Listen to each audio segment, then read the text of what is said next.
Russian oil products are increasingly entering Europe, now via Saudi Arabia. Saudi Arabia has decided to follow India's example and has sharply increased its purchases of Russian oil products and, by a strange coincidence, supplies of oil products to Europe.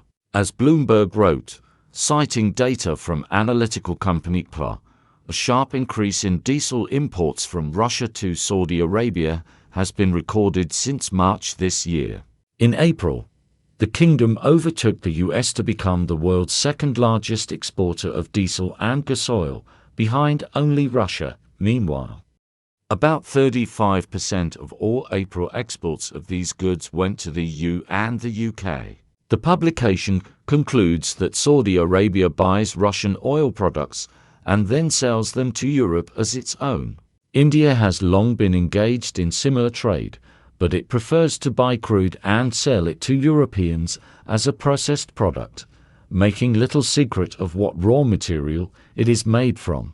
By the way, it enrages Europeans so much that the head of European diplomacy, Josep Borrell, first said that such supplies must be stopped. But then he admitted that they do not contradict European sanctions. Thus, oil and oil products from Russia still end up on the European market one way or another, only now third countries also make money from them and Europeans have to pay a lot more for them. The West worries that all this has made sanctions against the Russian oil sector ineffective.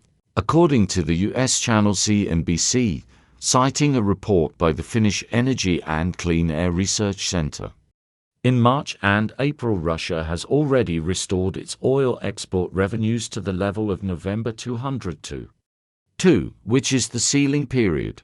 Therefore, the report argues, there is an urgent need to address the sanctions gap.